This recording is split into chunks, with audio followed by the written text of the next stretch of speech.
He was supposed to fight on what date was that? He had missed weight, and apparently he had offered James De La Rosa to fight. He was supposed to be fighting under $5,000, some old crazy low amount, but go look it up on Google.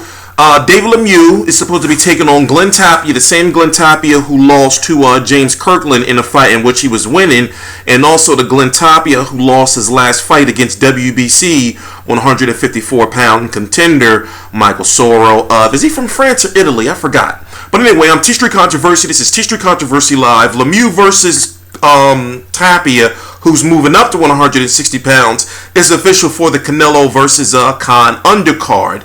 David Lemieux right now he's just beating up on a smaller fighter. Even though Glen Tapia is a known name in the boxing community, I myself feel that they could have found somebody a little better, or somebody in their weight class.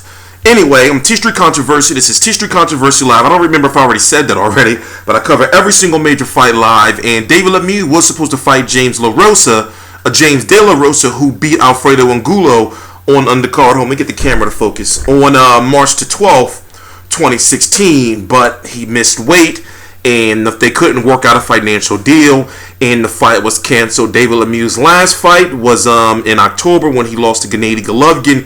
He was stopped in the fight where many felt he was going to lose, but it was on pay-per-view. So David Lemieux actually co-headlined the pay-per-view. Where does David Lemieux go at this point in time in his career? He's saying that he wants Golovkin again in the future. And at 160 pounds, I'm wondering what title can he get when you have Golovkin, who's the IBF 100 and the IBF, the WBA Super World, and the WBC interim #1 contender. So I'm wondering what title can he get at 160 pounds. Do you think maybe if he pursues, what is going on with the camera? Do you think that maybe if he pursues Billy Joe Saunders will fight him? I'm not quite sure about that. I like Billy Joe Saunders. I'm losing respect for Billy Joe Saunders, but I don't feel Billy Joe Saunders would fight David Lemieux. Hell, at this point in time, when you look at Billy Joe Saunders' biggest fights, they've all been close fights. So I'm wondering, can Billy Joe Saunders even beat a David Lemieux, especially when it comes to the later rounds? And I feel David Lemieux is slightly better than Chris Eubank Jr. But I know y'all gonna be pissed at this focusing. Somebody stole my camera. Somebody stole my laptop. I had to get a new laptop. I had to get a webcam. The webcam I'm using is pretty shitty, so I got another HD camera coming, in the next couple of days. So you just got to deal with the focusing for now. As I said, it's going to be on the Canelo versus Khan undercard. The Canelo versus Khan undercard is looking pretty stacked. At one point in time, it was supposed to have Mauricio Herrera versus Lucas Matisse on the undercard as well.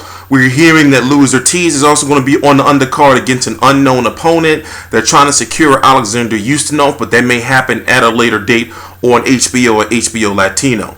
Anyway, follow me on social media. I'm sorry this video was so short, but I did get the news out. I'm going to try to fix this focusing issue because I got to use this camera for the next several days now.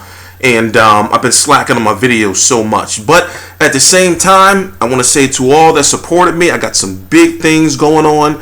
I've been real quiet. I haven't been on social media, nothing. So stay tuned.